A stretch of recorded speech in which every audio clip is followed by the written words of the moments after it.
తాకట్లో ఉన్న మీ బంగారాన్ని విడిపించి ఆ రోజు ఆన్లైన్ రేటుకి కొంటాం. Sharma gold company.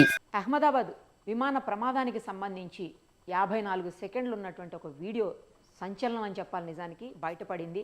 ఆ వీడియో ఒక్కసారి మనం చూద్దాం. జస్ట్ చూడండి. అది టేక్ ఆఫ్ తీసుకుంటున్నటువంటి రన్వే మీద పోతూ ఉన్నటువంటి వీడియో. అది టేక్ ఆఫ్ తీసుకుంటుంది. తీసుకున్న తర్వాత ఒక్కసారి చూడండి ఏం జరిగిందో.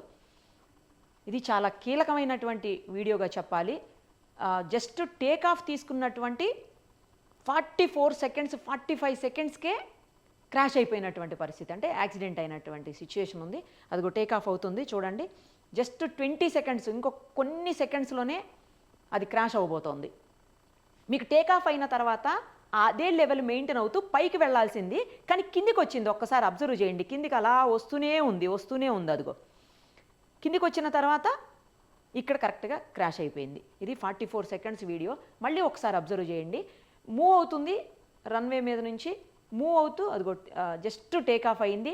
టేక్ ఆఫ్ అయిన తర్వాత ఇమ్మీడియట్గా అసలు ఎంతోసేపు కూడా పట్టదు, కేవలం 1 మినిట్ లోపే 44-45 సెకండ్స్లోనే అది కూలిపోయినటువంటి పరిస్థితి. టేక్ ఆఫ్ అయినటువంటి ఫ్లైట్ యాక్చువల్గా అదే వేలో వెళ్ళాలి, లేదంటే పైకి వెళ్ళిపోతుండాలి. కానీ కొన్ని సెకండ్స్, అంటే జస్ట్ 27 సెకండ్స్ 28 సెకండ్స్ తర్వాత డౌన్ అయిపోతుంది. ఒకసారి అబ్జర్వ్ చేయండి.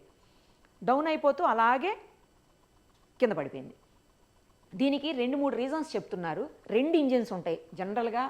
పెద్ద ఫ్లైట్స్ అయినా ఏ ఫ్లైట్స్ అయినా కూడా 2 ఇంజిన్స్ ఉంటాయి. 2 ఇంజిన్స్లో కూడా ఒక ఇంజిన్ ఫెయిల్ అయిపోయినా, ఏదన్నా సాంకేతిక కారణాలతో టెక్నికల్ ఇష్యూస్తో ఒక ఇంజిన్ కనుక ఫెయిల్ అయిపోతే రెండో ఇంజిన్ కంపల్సరీ వర్క్ చేస్తుంది.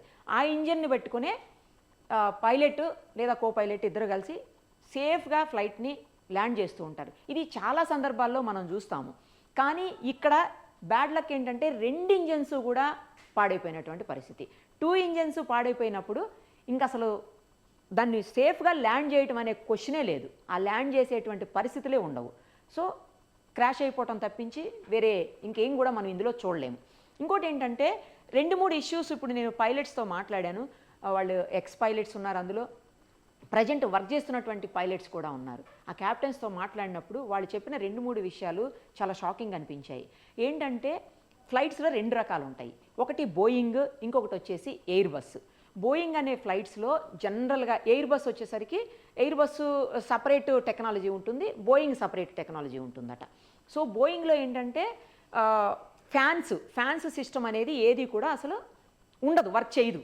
కానీ ఎయిర్ బస్సులో వచ్చేసరికి ఫ్యాన్ సిస్టమ్ ఉంటుందంట. అంటే స్పీడ్గా తిరిగే ఫ్యాన్స్ ఉంటాయి అన్నమాట. ఏదన్నా బర్డ్ హిట్ చేయడానికి వచ్చినప్పుడు ఈ స్పీడ్కి, ఫ్యాన్ తిరిగే స్పీడ్కే బర్డ్ అవతలకి వెళ్ళిపోతుందట. పడిపోవటం కానీ, లేదంటే చనిపోవటం కానీ, జస్ట్ తాకి కింద పడిపోవటం కానీ జరుగుతుంటుంది. కానీ బోయింగ్ ఫ్లైట్స్లో మాత్రం అలా కాదు. ఆ బర్డ్ హిట్ చేసినప్పుడు ఆటోమేటిక్గా గట్టిగా హిట్ చేసి, ఎందుకంటే ఫ్యాన్ అనేది ఉండదు కాబట్టి గట్టిగా హిట్ చేసేసి లోపలికి వచ్చేటువంటి పరిస్థితులు కూడా ఉంటాయంట. లోపలికి వచ్చినప్పుడు ఆటోమేటిక్గా ఇంజిన్ మీద ఎఫెక్ట్ చూపిస్తుంది. డెఫినెట్గా అది క్రాష్ అవడానికి ఎక్కువ ఛాన్సెస్ ఉంటుంది. సో బోయింగ్కి ఎయిర్ బస్కి ఈ డిఫరెన్స్ ఉంటుందన్నమాట. ఇప్పుడు ఈ ఫ్లైట్ 787 ఏదైతే ఉందో అది బోయింగ్.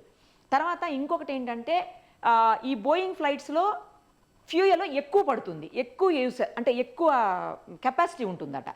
తర్వాత ఈ ఎప్పుడైతే ఫ్లైట్ టేక్ ఆఫ్ అవుతుందో, టేక్ ఆఫ్ అయ్యేటప్పుడు అంటే అప్పుడే స్టార్ట్ అయినట్టు కదా. సో ఆ సందర్భంలో ఫ్యూయల్ ఫుల్గా ఉంటుందంట. ఫుల్గా ఉన్నప్పుడు వెయిట్ కూడా, అంటే ఫ్రంట్ సైడ్ వెయిట్ కూడా చాలా ఎక్కువ ఉంటుందంట. తొందరగా డౌన్ అవడానికి ఆప్షన్ ఎక్కువగా ఉంటుంది అని చెప్పేసి చెప్తా ఉన్నారు. అంటే కింద పడిపోయే ఆప్షన్ ఎక్కువ ఉంటుంది ఫుల్ ఫ్యూయల్ ఉన్నప్పుడు. అదే ల్యాండింగ్లో అంటే మొత్తం అయిపోయి వస్తుంది కదా, ఫ్యూయల్ అయిపోయి వస్తుంది కాబట్టి ల్యాండింగ్లో, అందులోనే ఈ ఫ్లైట్ పర్టికులర్గా లండన్ వెళ్తుంది కాబట్టి ఫుల్ ఫ్యూయల్తో ఉన్నటువంటి పరిస్థితి. అదే ల్యాండింగ్లో ఏంటంటే అప్పటికే ఫ్యూయల్ ఖర్చు అయిపోతుంది, అప్పటికే ఫ్యూయల్ అయిపోతుంది కాబట్టి ల్యాండింగ్లో ఫ్లైట్ కొంచెం వెయిట్ కూడా తగ్గుతుంది, సేఫ్గా ల్యాండ్ అవుతుందంట. ల్యాండ్ చేసేటప్పుడు ఫ్యూయల్ని ఖచ్చితంగా ఫుల్ ఫ్యూయల్తో అసలు ల్యాండ్ చేయరంట ఫ్లైట్ని. ఒకవేళ ల్యాండ్ చేయాల్సినటువంటి పరిస్థితులు వస్తే మాత్రం ఫ్యూయల్ని బయటనే, అంటే అక్కడక్కడే ఫ్లై చేసేసి కాసేపు ఎయిర్లోనే తిప్పేసి ఫ్యూయల్ని కాలిపోయిన తర్వాత, ఫ్యూయల్ కాస్త ఖర్చు అయిన తర్వాత మాత్రమే ల్యాండ్ చేస్తారంట. ఏ పరిస్థితుల్లో ల్యాండ్ చేయాల్సి వచ్చినా కూడా ఇలాంటి ప్రికాషన్స్ అన్నీ కూడా తీసుకుంటారట పైలట్స్.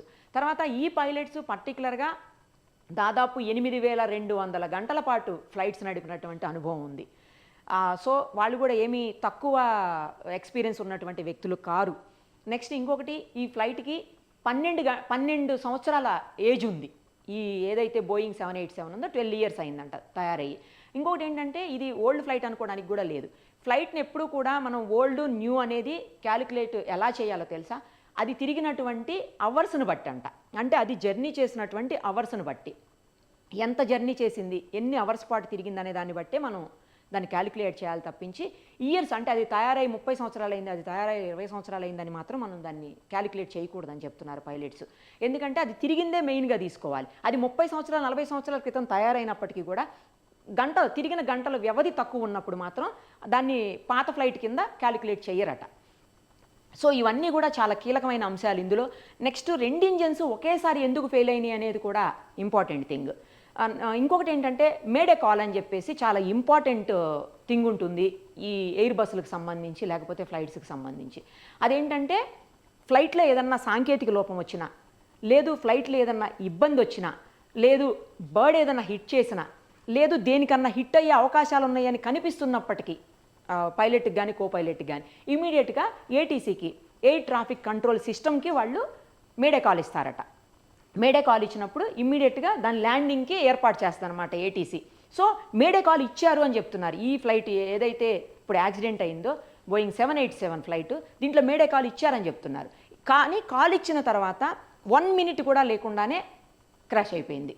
అంటే వితిన్ సెకండ్స్లోనే పైలట్స్ ఏదో సాంకేతిక ఇబ్బందిని గమనించన్నా ఉండాలి, లేదు అంటే బర్డ్ ఏదన్నా హిట్ చేసి ఉండాలి. ఒక పైలట్ ఇప్పుడు మనతోటి ఎక్స్ పైలట్ మాట్లాడారు, మమతా గారు అని చెప్పేసి.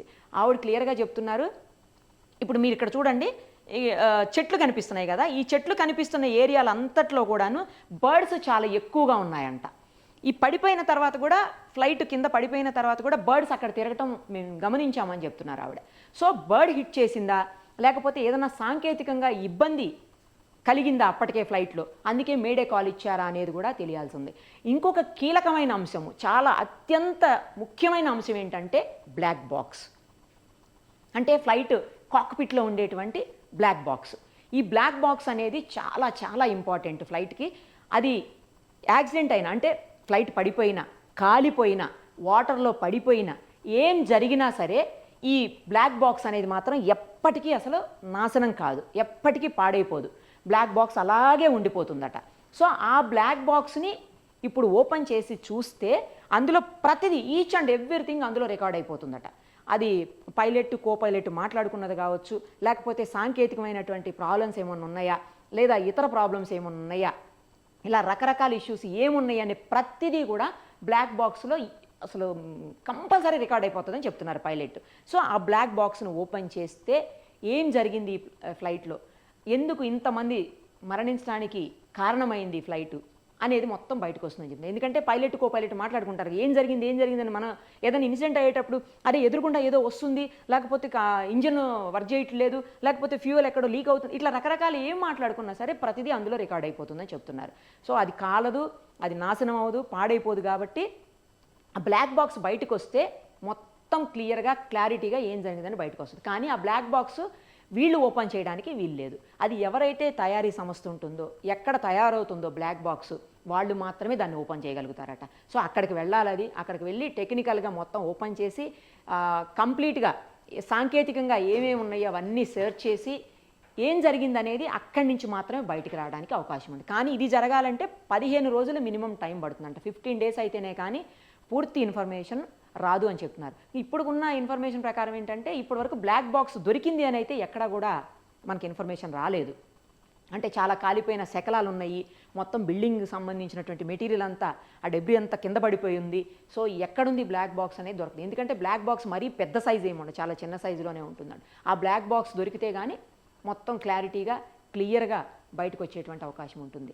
ఇప్పటి వరకు ప్రాథమికంగా ఉన్నటువంటి సమాచారం ప్రకారం అయితే 2 ఇంజన్స్ మాత్రం ఒకేసారి పని చేయకుండా పోయాయి అనేది మాత్రం క్లియర్గా మొత్తం అందరూ ఎక్స్పీరియన్స్ ఉన్న వాళ్ళందరూ కూడా చెప్తున్నటువంటి పరిస్థితి. ఏదైనా ఇన్వెస్టిగేషన్ నడుస్తోంది. ఇప్పటికే అమిత్ షా గారు, తర్వాత మన విమాన సర్వీసుల శాఖ మంత్రి అందరూ అక్కడే ఉన్నారు. కాసేపట్లోనే అహ్మదాబాద్కి ప్రధాని మోడీ కూడా చేరుకునేటువంటి అవకాశం ఉంది, కనిపిస్తోంది. ఇప్పటికే న్యూస్ వచ్చింది, ఆయన వస్తున్నారని కూడా.